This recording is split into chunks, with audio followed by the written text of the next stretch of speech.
Welcome to a new series called JamiroFan Reads here on the QUAICast Podcast for the Jamly by the Jamly. Here's your host, JamiroFan 2000.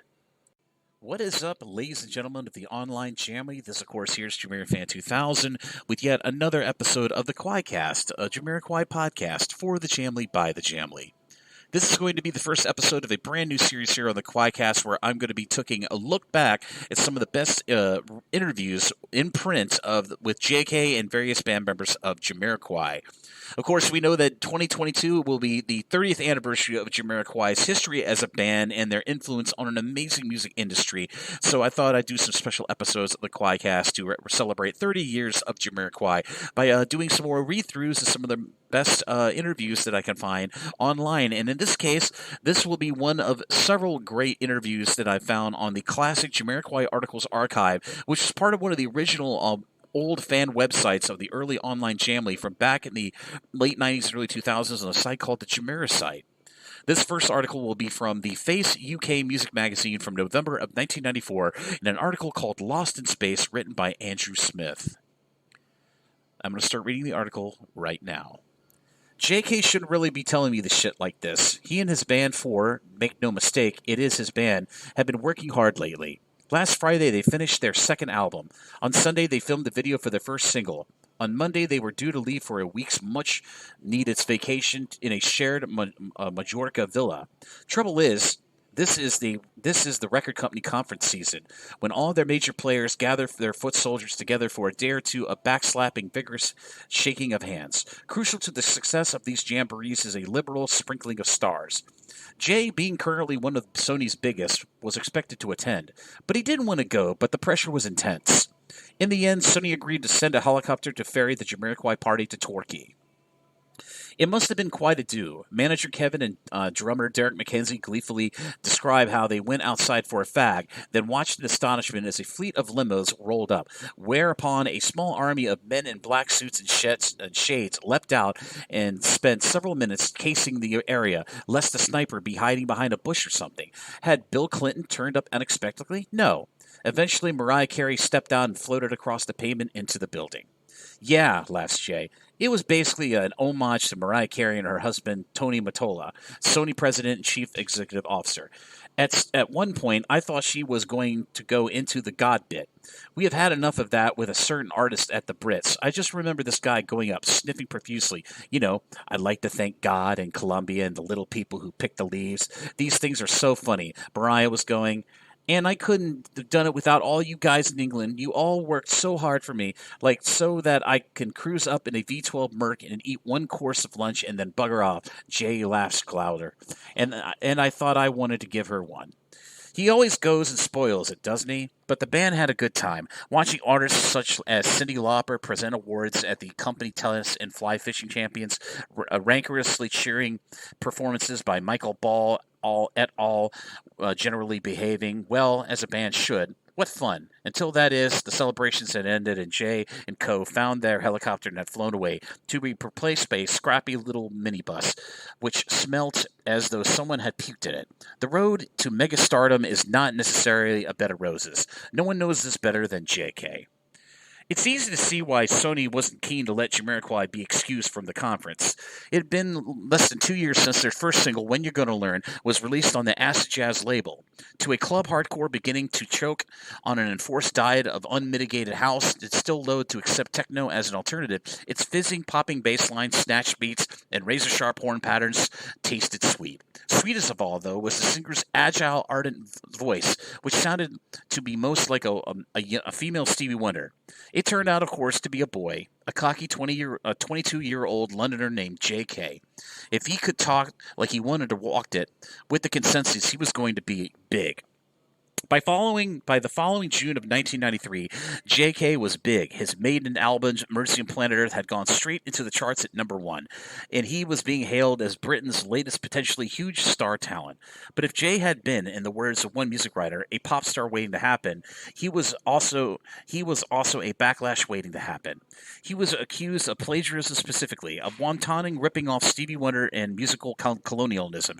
This argument that he had cynically benefited from the suffering a past generation of black artists got progressively more preposterous as it unfolded over the months, and of political naivete, or of worse, insincerity, in his harping on about environmental issues. Meanwhile, more astute critics pointed to the generic quality of the band's music, to a reverence to be displayed towards its soul, funk and fusion sources, people like Stevie Wonder, Daniel Byrd, Roy Ayers, Gil Scott-Heron, Earth, Wind and Fire. You could have almost plotted its almost every move on a graph. The songwriting hadn't matured enough to be acquired as a flavor on its own. The lyrics seemed to be well-meant nonsense. JK, through all of his dozens of interviews, did a little to dispel his impression. He wore silly hats. More than one interview left readers with the clear understanding that Mr. K was little more than a gouch, jumped-up fool. The reply to all this, the return of the Space Cowboy, has been 6 months in the making. The reverence is still there, along with the accompanying impression that Jay would benefit from surrounding himself with musicians prepared to push him harder. But a subtle evolution has taken place. The writing, especially on tunes like the killer opening shot just into the story and the infectious breezy stillness in time, is a little more accomplished. The arrangements are more generally tighter and the less amorphous. And Jay is slightly less inclined to resort to vocal gymnastics and pointless scats when he is not sure where a melody is leading him.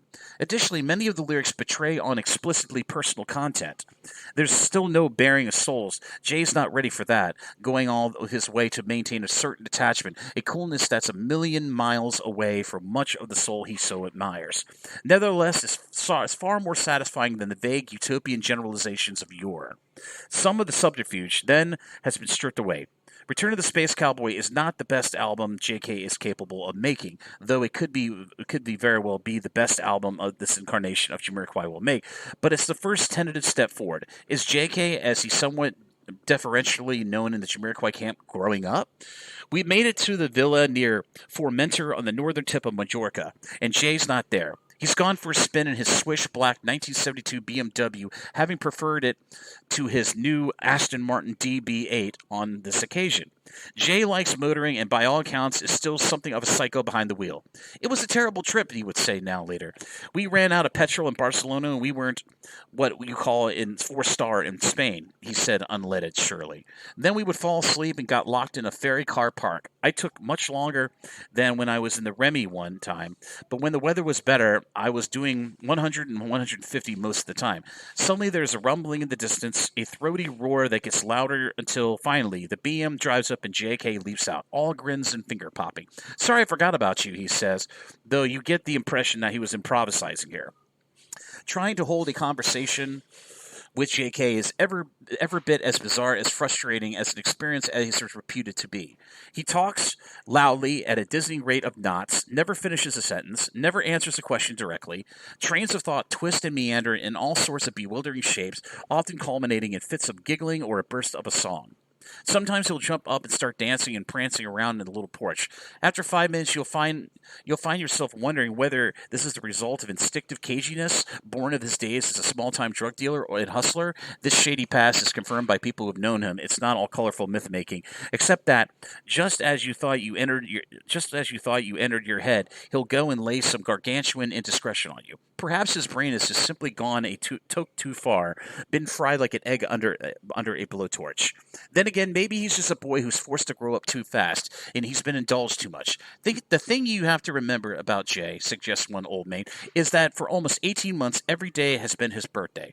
There are, of course, alternative explanations. I think he's a little bit mad, actually, says another associate, with the utmost earnest. I can't make up my mind. As the interview progresses, this confusion becomes more and more pronounced, a fact not unrelated to increasingly enlightened in the mellow state. At the end of the encounter, I'm not quite sure what's been said, or indeed anything very much has been said at all. One thing I do know is that I'm not looking forward to transcribing the tape. When God created JK, he didn't have journalists in mind. The Space Cowboy, Jay? This wouldn't have been someone you know, would it? All I knew is we'd get around to him. He laughs, a high-pitched, mock, sinister laugh. His accent's a surprise, a very well-spoken Southern English, not a wide boy drawl as one is led to expect. The Space Cowboy is an analogy for getting high. The Space Cowboy is that little voice inside of your head that gets you going. Is he a good guy? Has the Space Cowboy got horns? Yes. It could relate to the fact that I've spent a good portion of the last 6 months stoned, and now I'm coming back. Was that a positive thing? Yeah, sure, I've been in a bit of a haze that period. I was generally on analogy for good times in the literal sense, though I have been a space cowboy. Were you trying to escape something or avoid not dealing with something? Jay rises, starts laughing again, but now his laugh sounds forced. He's uncontrollable with the implications of the question. He was expecting a pat on the back. For a brief moment, it looks like as though he's going to take a serious offense. Okay, yeah, avoiding, like having music to do, like being me, which makes life harder than it needs to be. Then he's off on a tangent again, miming the angular beat to just another story and saying something about the importance of LSD to his music this time around, which I just can't quite follow. Jay was born in Blackburn at the end of 1969. He was one half a pair of identical twins, but his brother died in the age of 6 weeks, after which he was raised as an only child. It's a weird feeling, a connection with something that's now dead, but that was always connected to me, he muses rather touchingly.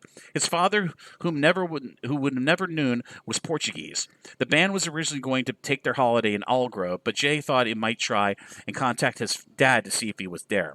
He hasn't made up his mind whether he wants to or not. If my mind wants to happen, and I'll happen when the time is right, he says. Mrs. K was a jazz singer, and Jay credits her with having furnished him with the ability and drive necessary to build his own career. Was the decision to get a little more personal on some of the songs a conscious one? Yeah, when it comes to the lyrics, I thought I have to be brave. The stuff on the first album didn't apply anymore. I had far too much grief and personal battering in the meantime to carry on the same way. Anyway, we'd had been working solidly since the last one came out, and there was nothing else to write about. I have to say to myself, write those struggles you're having at the moment, as opposed to shying away from it and hiding behind the words. The thing is, when you do that, you're always afraid you'll be misunderstood, and then the people who criticize the music, and they'll be criticizing you as well. You see, last year I was being asked about what I had written all the time, and I'm not an orator. I can't stand up and say we shouldn't have done this and we should have done that.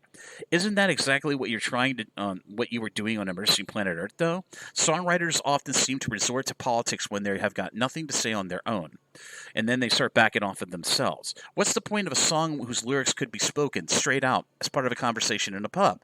Don't great songs like great poems gain their power from communicating insights that you can't easily be expressed in plain everyday language, even if it's a different angle on feeling good? I agree, but when I was young, 16 or 17, I used to sit around lecturing people all the time. Think about this and think about that. It's terrible. We've got to do something. After a while, people would go, I don't want to hear about that anymore. It's depressing. We're young. We want to live. And that's that. It would start to diminish your confidence in things you believed in. You'd be afraid to say anything important because people would think that you're a little boring shit. I'd be like, no, I think we should talk about things like this. But after a while, you lose that habit of talking about them, which is a shame because it's a habit. Talking about things that people don't want to talk about. So I talked about them on the album. I couldn't say that stuff in a pub or a club. What have you learned from the struggles of the last year and from the hostility you have to deal with along the way? I'm sure I've learned a lot from it. What exactly, I couldn't tell you. I'm refusing to talk about the race issue this year, about the idea that I'm not allowed to make music that I do because I'm white and haven't suffered enough, for one. The criticism didn't bother me. It didn't? There's a long pause. But then it did in some ways, just because of how much of it was nonsense. I was amazed rather than outraged. Where did people get these ideas? They were stupid? And when did they consider the situation? You realize that it's just not fair. It's just not fair. I mean, it's not having anybody over. I never said I was the best. I just want to get on with it, really. I'm a singer, for fuck's sake. A guy who goes on stage, that's all. I felt like saying, what do you want to know about me? I've got nothing really to tell you. And people would come along with this misconception that I'm a cocky bastard and that this is also unfair. You're a cocky bastard? Of course I am at times, but I don't think of it as cocky. That's just my drive. I'm not a cut diamond. I've got a lot of rough edges. The crap's there, thick droves of it, and I'm not hiding it. People can't tell what you go through. People can't tell you why when you ask you about an autograph. I won't be the one. I won't give them the one, not because I don't like them, but because I can't understand what they want for it.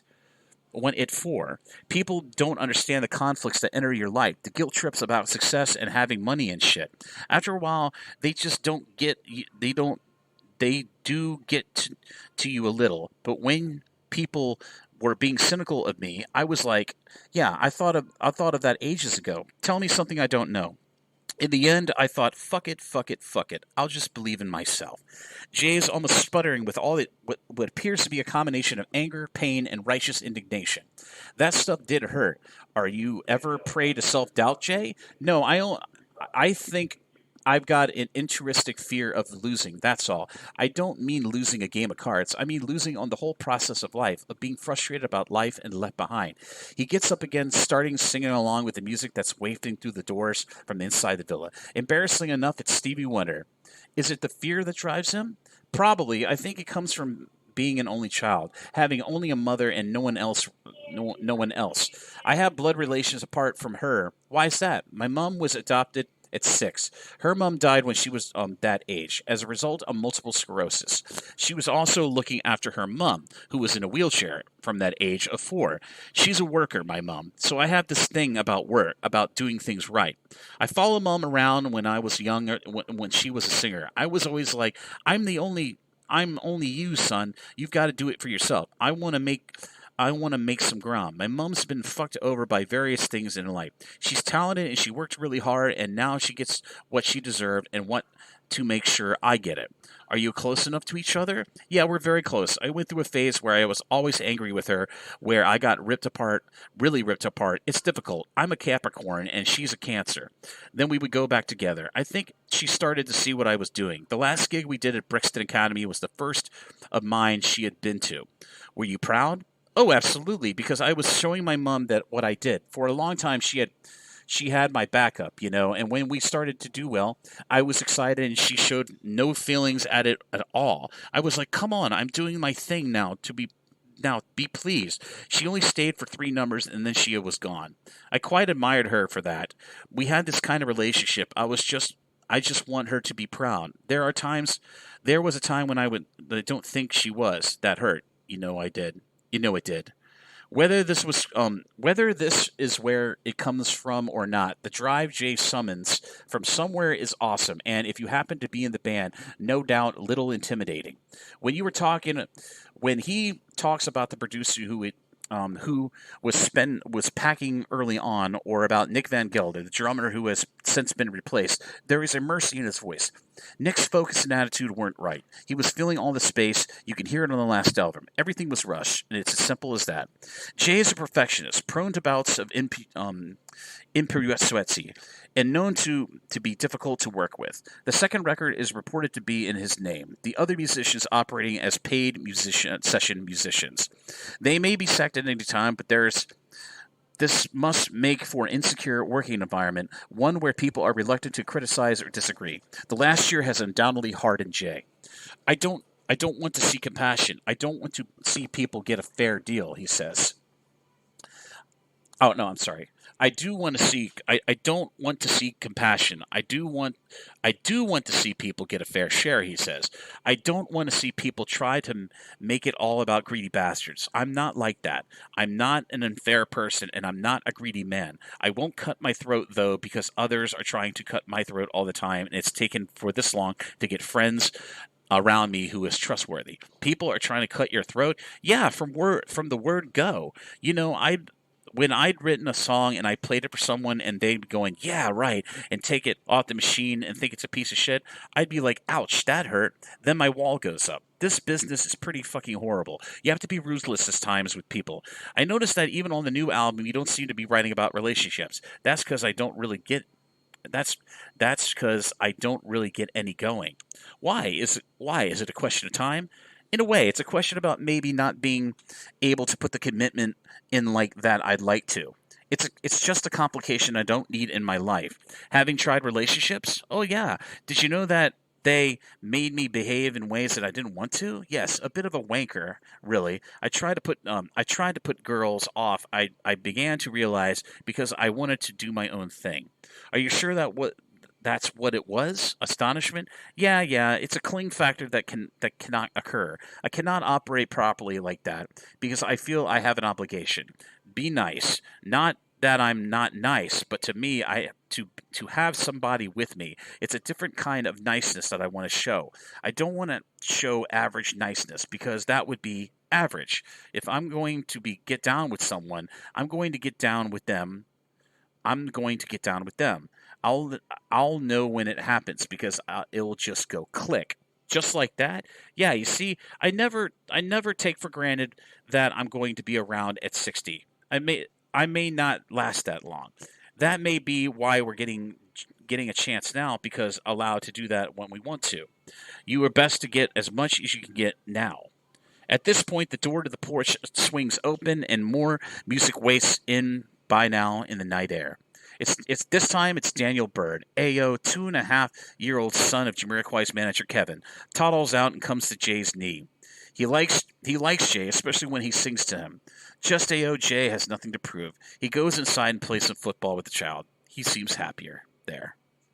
And that's the end of the article that was written by Andrew Smith, called Lost in Space, from the UK music magazine The Face, from November of 1994. As I said, I'm going to plan on doing several more special episodes of JamiroFan Reads, of more classic articles of JK and various band members of Jamiroquai from over the last 30 years of their history here in 2022. So I hope you enjoyed this first episode of JamiroFan Reads, and there'll be many more articles to come very, very soon. So, but if you'd like to check out this article for yourself, it is in digital composition and is currently available on the Jamiroquai Articles Archive on the old website called the Jamiro site. And if you'd like to check out a link to this article, I'll be sure to put a link down below in the description area of this first episode of JamiroFan Talks, down below in this episode of the QUAICast Podcast. So be sure to check out all the articles that I read in this new series here on the QUAICast. As always, this is JamiroFan 2000. I hope you enjoyed this special episode of the QUAICast, and I'll see you again really soon with much more Jamiroquai-related content here on the QUAICast Podcast. Thanks for listening, everybody, and I'll see you again really soon. Take care.